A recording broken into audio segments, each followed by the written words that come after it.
한국에서는 뜻밖의 논란이 벌어지고 있는 겁니다. 첫 번째, 제가 제일 존경하는 문인 그러면 저는 조정래 작가거든요. 태백산맥은요, 일종의 성사 같은 거예요, 나한테는. 내 인생을 바꿔놨어요. 그 조정래 작가에 대해서는 거의 저는 레전드라고 생각하는 사람. 지금 조정래 작가가 지금 그게 50주년이라고 그랬던가요? 조정래 작가가 작품 활동을 시작한 지? 이게 그러니까 태백산맥이 860만 부 나갔거든. 등단 50주년 기념 맞네요. 여기서 여러 이야기를 하다가 이영훈을 비판해요.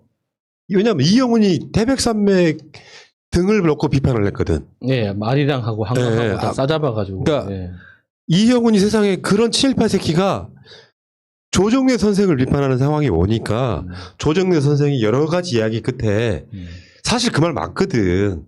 일본으로부터 유학하고 온 사람들이 대개 보면 그런 이야기 있었잖아. 일본에 유학을 가면 일본 자본이 장학금 비슷하게 돈을 대주는 케이스가 되게 많다고. 생각보다 돈 많이 준다 그랬지. 네. 일본이 한참 잘 나갈 때 막 한 달에 1,000만 원씩 주고 그랬다는 거 아니야. 그래서 친일 작가나 지식인들을 양산하는 시스템이 있었다고. 그러니까 이게 지금 조정래 작가 입장에서는 이영훈 등 이야기하면서 일본 갔다 온 사람들은 친일파가 된다 정도의 어떤 맥락이 있었단 말이에요. 그러니까 전체 처음부터 끝까지 맥락은 다 지워버리고 일본 갔다 오면 무조건 친일파 된다 이 논란을 끌고 간 거야. 그러니까 일본 유학을 한 사람들이 다 친일파가 된다는 건 아니죠. 그러니까 조정래 작가의 이야기는 일본에 유학을 한 사람들 중에 일본의 죄악에 동조하는 사람들이 친일파가 된다. 이제 이런 맥락인데, 과거에, 그러니까, 일제치하 때 썼던 작품들이나, 그러니까 해방 이후에, 문인들이 썼던 소설 작품들을 읽어보면, 처음에 우리나라 지식인들이 일본에 갔을 때 받는 어떤 지적인 충격이 있습니다. 그러니까, 조선이 정말 어떤 후진국이구나라는 걸 뼈저리게 느끼면서, 일본의 신문물을 빠르게 학습하기 위해서 굉장히 피나는 노력을 하는데 어느 순간 딱 두 개의 길을 만나게 돼요. 그러니까 신문물과 그 거대한 자본을 중심으로 잘 갖추어진 그 문명 세계 안에서 그 문명에 가려져 있는 화려함 뒷면에 있는 굉장히 폭력적인 계급 구조. 그러니까 민중의 피를 빨아먹어서 상층부가 잘 먹고 잘 사는 그 계급 구조 안에서 거기를 비판하고 다시 조선으로 돌아오는 사람이 있고 거기에 부역해서 민중의 피를 대신 빨아주는 역할로 뛰어드는 사람이 있습니다. 그러니까 그 민중의 피를 대신 빨아주기로 선택한 사람들이 계속 열심히 부역하다 보면 거기에서 일본에서 임명장을 받고 조선으로 들어오는 거죠. 그게 대표적인 친일파가 되는 거예요. 예. 그러니까 거기에서 더 이상 출세를 포기하고 돌아오는 사람들은 독립운동가가 되는 거고. 예. 그러니까 이게 지금 이영훈이 줄기차게 조정래 작가를 비난을 해왔던 거예요. 조정래 작품 속에 등장하는 뭐 어떤 상황, 이거 가짜다. 그러니까 계속해서 일본을 실드치는 쪽으로 활동을 했던 거고 최근에는 뭐 반일 정족주의인가 이 책을 내고 이 과정에 이제 그걸 비판하는 과정에 일본 하면 뭔가 빠지지 않는 분 한 분 계시잖아요. 부인도 일본 사람이고 진중권이 끼어들어요. 끼어들어가지고 조정래 작가를 비난하는 거죠. 그러니까 이제 예를 들면 그런 이야기잖아. 뭐 일본 갔다 온 거는 뭐 문 대통령 딸 문다혜 씨도 있는데 하면서 존나 깐죽거리는 거야. 그러니까 여기서 우리 정치 일본가에 나오는 박진영 상금 부대변인이 진중권을 비판하는 글이 지금 한두 개가 있는 건 아니고 지금 최근에 이제 가장 먼저 했던 거는 예의를 지켜라예요. 예의를 지켜라. 조정래 작가 같은 사람은 사실 뭐 저도 말씀을 드렸지만 일종의 등불 같은 사람이거든요. 그런 분을 갖고 그 새치열을 갖고 막 그 말 한마디에 말꼬리만 잡아가지고 비난하는 것은 잘못된 거다. 예의를 지켜라 했는데 또 거기다 대놓고 깐족거리면서 난리를 쳤거든요. 그래서 박진영 상금 부대변인이 쓴 페북이 엄청 화제가 됐어요. 일종의 무슨 토황소 경문 같은 거지. 그게 뭔지는 알아요? 토황소 경문이? 처음 들어봤습니다. 모르는구나. 소기의 경일기 뭐 이런 뜻입니까? 아니요. 뭔가 나중에 그런 느낌인데? 최치원이 쓴 게 있어요. 그러니까 참 최치훈 씨가 공부 좀 해 이것들아. 최치훈 씨가 누굽니까? 우리 아저씨 우리 동네에는 그런 아저씨 없는데. 그렇습니까? 자, 박진영 상근 부대변인의 페북을 우리가 읽는 걸로 우리가 좀 우리 이야기 하도 많이 했기 때문에 나는 여기 너무 공감해가지고 한번 처음부터까지 한번 읽어볼게요. 자, 예, 마차님께서 공식 앵커 마차님께서 읽어주십시오. 네. 진중권. 유치하고 시대에 뒤떨어진 궤변이었습니다. 여당 세상이라고요? 지금도 여당 되면 대통령이 대기업을 등쳐서 모금하고 말도 상납받고 민정수석이 검찰을 뒤에서 조정한다고 생각하시나요? 박근혜 시대의 시각으로 옛 동료들을 모욕하고 있는 겁니다. 여당이 특권을 누리는 시대는 이제 존재하지 않습니다. 다만 전직 대통령조차도 기획된 수사로 죽음으로 몰고 갔던 권력기관을 혁신하겠다는 거친 일을 아직도 하는 겁니다. 그래서 지난 겨울 여당의 온돌방이 아닌 서초동의 찬바람을 맞았습니다. 차라리 여당답지 않게 아직도 투쟁하고 있다는 비판이 맞습니다. 그리고 명칭도 가물가물한 NL민족주의 얘기에는 웃음이 터졌습니다. 아직도 소화병 좌파라는 고백처럼 들렸습니다. 아직도 80년대에 머물고 있는 건 자신임을 아셔야 합니다. 세상이 모두 불만이지요. 민주당도 정의당도 다 성에 차지 않지요. DJ가 대통령이 된들, 노무현이 대통령이 된들 극악한 자본주의가 바뀌지 않을 거라고 말하고 다니진 않으셨나요? 그런데 전교조는 화법화가 되었고 국가보안법은 사문화가 되었고 재벌은 정부가 주도하는 공정과 경제민주화에 의해서 제재를 받는 세상이 되었습니다. 무소불위의 검찰은 장사미사가 다 비판할 수 있는 공복의 길로 가고 있습니다. 이게 진보입니다. 당신은 지금 타노스의 꿈을 꾸고 있는 듯합니다. 조국도, 추미애도, 인국공도 핑거질 하나에 다 바꿀 수 있다는 미몽입니다. 여기서 핑거질이라는 게 손가락질. 네. 이게 자판치는 거 이야기하는 거예요. 겨 묻은 놈도 똥 묻은 놈도 다 똑같은 놈들이니 새치혀로 다 난도질할 수 있는 심판자인 양 착각이 들지요. 역사의 진보는 상대주의적인 겁니다. 겨와 똥은 엄청난 차이입니다. 미학도 철학인데 그 정도는 아시겠죠?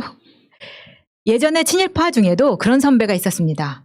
조선 민족은 지저분하고 게으르기에 민족 개조론을 썼던 조선의 촉새 이광수입니다. 맞는 말일 수도 있는 일상의 구태와 비루함이 민족 반역의 변이었습니다. 겨묻은 민주진보가 미워서 수구의 스피커가 되겠다는 겁니까? 얼치기 엘리트들은 민중의 참된 힘을 모르고 비루한 외양만 보고는 개돼지라고 합니다. 가짜 지식인들은 현장과 바닥의 시시콜콜한 구태 일상을 모르고 세상사를 다 바꿀 것처럼 난도질을 합니다.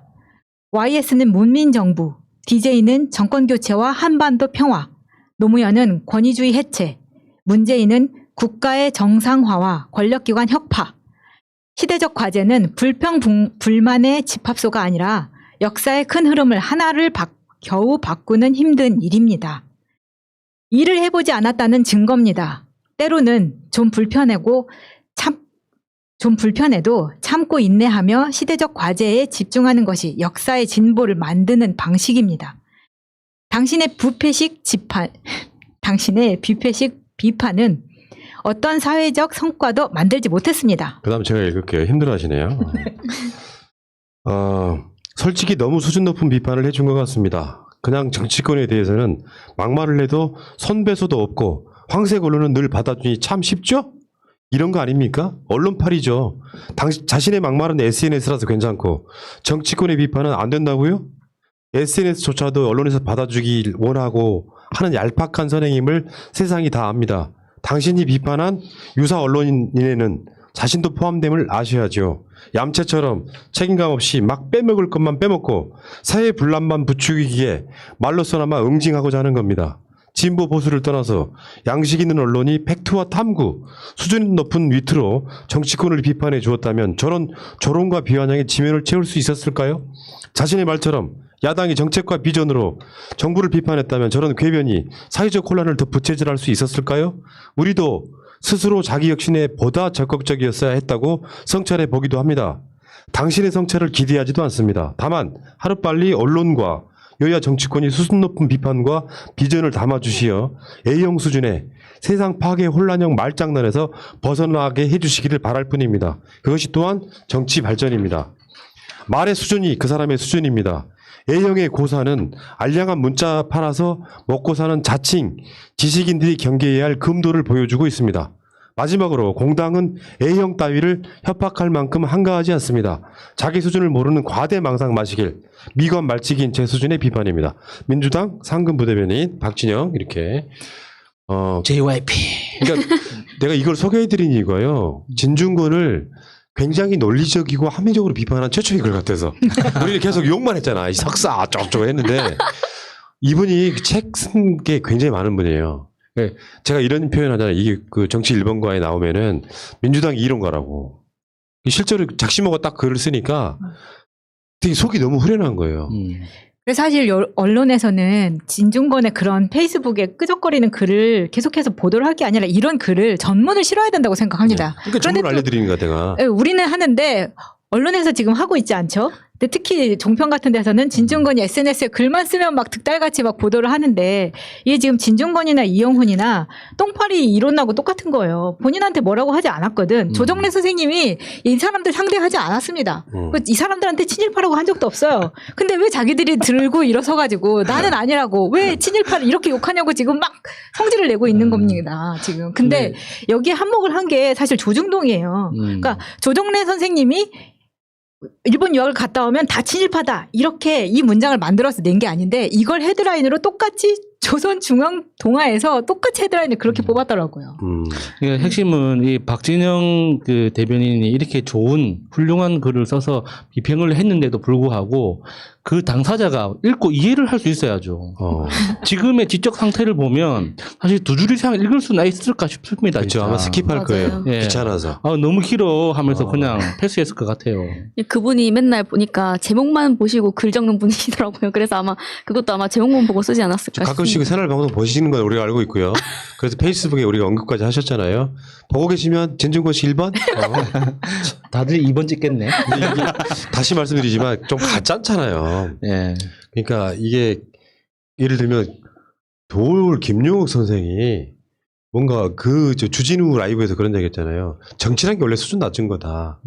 이런 거는 어느 정도 들어볼 만해. 어쩌다 한번 나오셔가지고 인터뷰할 때 철학적 한마디 하는 건 약간 들어볼 만한데 이건 뭐 공회 수준으로 깊이도 없고 변변하게 이 사람이 무슨 책을 쓴 것도 아니고 진짜로 무슨 미학 박사를 딴 사람도 아니고 그러니까 진중권 씨 보고 있으면 불편한 게 생각나는 사람이 누가 있냐면 그 예전에 이제 돌아가신 걸로 아는데 동대문에 유명한 할머니가 계셨습니다. 돈 받아주는 할머니. 어떤 식으로 돈을 받냐면 이제 누구한테 저 집에서 돈을 받아달라고 부탁을 받잖아요. 그러면 그 집에 가서 옷을 벗어요. 완전히 나체가 될 때까지. 그래서 나체인 그 상태에서 밥도 시켜 먹고 커피도 시켜 먹고 손님이 못 들어올 거 아닙니까? 그 할머니가 불편해서. 그러니까 진중권 씨를 보면 그 할머니가 생각이 나요. 사람들을 이런 식으로 불편하게 해서 되느냐. 자해를 통해서 자기 존재감을 드러내는 거 이거 정말 진짜 아픈 사람의 전형이거든요. 네. 지자체장 누군지 모르겠지만 빨리 책임져야 됩니다. 그러니까 이게 최근에 그 진중권 씨 별명이 조중권이라고 조중권 조중동하고 합성어인데 컨텐츠 없고 촉새처럼 이렇게 나서기 좋아하고 컨텐츠는 없는데 깜냥은 안 되는데 계속 언론의 주목을 받으니까 그 뽕 받아가지고 지금 그쪽에 생계 유지하고 계시잖아요. 진중권은 진짜로 진보 팔아가지고 대구 매일신문 같은데 필진 나가서 돈 버는 사람이에요 그냥. 네. 그러니까 우리가 가짜는 건 그거라니까 다시 한번 말씀드리지만 이 사람이 무슨 운동권이었습니까? 386으로 무슨 대단한 무슨 기여를 한 사람이 아니잖아요. 민주화가 돼가는 과정에서 기여 나와가지고 진보 농객이랍시고 사실은 진보팔이 했던 거고 거기에는 서민 같은 사람도 포함되어 있는 거고요. 아무 노력을 안 한 것들이 민주화 시대가 되면은 가장 먼저 그 혜택을 보고 누리고 사는 거야. 진중권 박근혜 이명박 때 같으면 진작 털렸겠지. 조국 장관 같았으면 진중권이 어떤 비리를 털렸는데 어마어마하게 털렸지 않겠어요? 조국식으로 털면 진중권 안 나올 것 같습니까? 비행기 한 대 정도는 나오겠네요. 그러니까 이렇게 깐족거리는 사람에 대해서 사실 민주당 내에서 별로 상대하고 싶지가 않은 거예요. 그러니까 박진영 부대변인 글 같은 정도로 성의 있게 안 하고 그냥 한마디 내뱉고 말았다고. 근데 박진영 부대변인은 이거를 굉장히 정성을 다해서 글을 쓴 거야. 내가 아무리 이 양반이 민주당의 이론가라고 해도 이 글 쓰는데 내가 봤을 때 이틀 걸렸어. 앞으로 그 박진영 대변인도 이제 이 글을 마지막으로 하시고 진중권 이야기는 그만하세요. 제가 대신 해드리겠습니다. 저 같은 정말 말단에 진짜 이 무지랭이나 해야 될 이야기를 이렇게 직접 하시는 건 너무 과도하기 때문에 앞으로 진중권 이야기는 저만 하는 걸로. 그러니까 다시 이야기 원점으로 돌아가 보면 조정래 선생을 어떻게 까냐고 지가 발끈한 똥파리가 된 거지. 일본에 갔다 오면 다 진리파가 된다. 100%란 말한 건 아니고 통상 그렇게 표현을 많이 쓰죠 우리가. 근데 그런 상황에서 조정래 선생을 까는 걸 보고 이분이 참을 수가 없었던 거죠. 그래서 굉장히 긴 글을 씀으로써 진중권을 부끄럽게 해야 되는데 그럼 뭐 합니까? 그 말을 못 알아듣는데. 근데 이제 진중권 씨가 이런 식으로 밥 벌어먹고 사는 것도 얼마 안 남았기 때문에 마지막 끝물이니까 이제 달달할 겁니다. 많이 끝까지 빨아드세요. 네, 그래서 제일 좋은 방법은 그냥 누구도 관심을 주지 않는 그 방법밖에 없다고 생각합니다. 아니라니까요. 우리는 관심 주고 싶지 않잖아. 네. 그래서 방송을 안 하려고 해. 그런데 썸네일에 진중권에도 걸리면 난리가 나. 치워달라고. 문제는 저쪽이 진중권을 이용해서 이게 이슈 파이팅을 해. 우리가 댓글을 안 하면 인정하는 꼴이 되기 때문에 어쩔 수 없이 하는 거예요. 따박따박.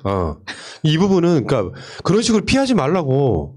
진중권 우리가 상대하고 이런 차원을 넘어가서 최소한 진중권이 한 말에 대한 논리적인 비판, 반론을 할 수 있어야 되는 거죠. 저쪽이 진중권을 우려먹고 있는데 우리 진중권 스킵할 수 있나?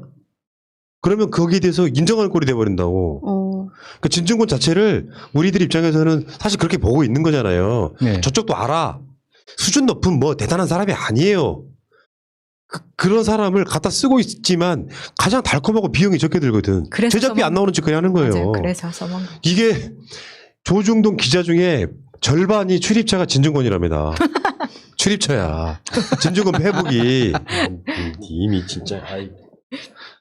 진중권하고 토론 한번 해보고 싶은데 진짜 아는 게 없는 사람이에요. 감히 진중권하고 토론에서 이길 사람은 아마 안진걸 소장 정도 될 것 같은데요. 말이 그러니까- 제일 많은 사람. 그치. 끊임없이 말하는 사람. 오늘 여기까지만 합시다. 네, 세상에 네. 네가 감히 조정래를 건드려? 가겠습니다.